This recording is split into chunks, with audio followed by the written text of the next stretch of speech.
वाटतं की आम्हाला संधी मिळावी, त्या अनुषंगाने आता आमची जवळजवळ 11-12 ठिकाणी महायुती झालेली आहे, 18 ठिकाणी नाही झालेली आहे, परंतु आम्ही मैत्रीपूर्ण लढत लढतोय आणि हरकत नाही आहे. काय आहे, प्रत्येकाला वाटतं आपल्या कार्यकर्ता अशा वेळेला नाही मोठा करायचा, तर मग कधी करायचा.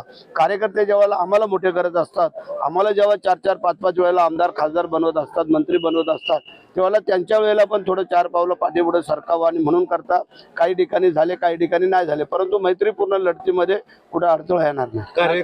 तुमचा ज्या मूळ पक्षावर राष्ट्रवादीवर राग आहे अजित पवारांच्या, त्याबरोबर काही ठिकाणी शिवसेनेनं युती केलेली आहे.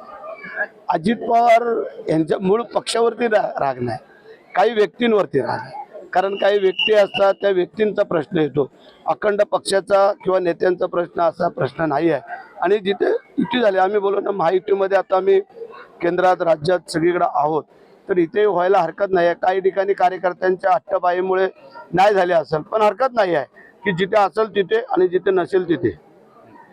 कार्यकर्त्यांच्यासाठी तुम्ही म्हणता की न्याय मिळाला पाहिजे, वस्तुस्थिती आहे, परिस्थिती आहे, तिथे त्याप्रमाणे चालायला पाहिजे. गेल्या काही दिवसांपासून तुमचं कौटुंबिक सदस्य बी वादत आहेत, मुलाचा शोध 24 दिवसापासून नाहीये, काय बोलणं झालंय का, कुठं आहेत काय? असं काय नाही, बोलणं चालू आहे, त्याच्यात काय प्रश्न नाही आहे, परंतु जी वस्तुस्थिती आहे ती थोडीशी वेगळी होती म्हणून आम्ही सामोरं जातोय, बाकी काही नाही. कारण आमची पोरं ज्या वेळेला बूथवरती भेटी द्यायला जात होते, त्यावेळेला समोरून आलेले जे काय व्यक्ती होत्या त्यांच्या अनुषंगाने घडलेला प्रकार आहे. आणि आमच्याकडे कोणाकडे काय हत्यारं बित्यारं लाट्या काट्या काही नव्हतं, त्यांच्याकडं रिव्हॉल्वर सापडलं त्यांच्या बॉडीगार्डकडं, त्यानंतर लाट्या काट्या गाडीमध्ये सापडल्या, हा तो प्रश्न आहे. पण हरकत नाही आहे, जे आता झालंय ते झालंय, त्याला सामोरं जाणं क्रमप्राप्त आहे, ते आम्ही जाऊ. सामोरं जाणंच गरजेचं आहे, हे गोष्ट झालं ते.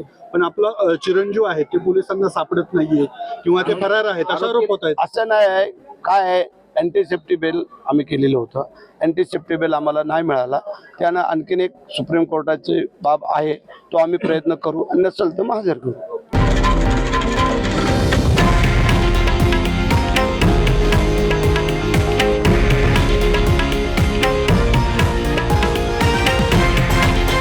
हे आहे देशातील नंबर 1 न्यूज नेटवर्क आणि आपण पाहत आहात TV9 मराठी, एकमेव.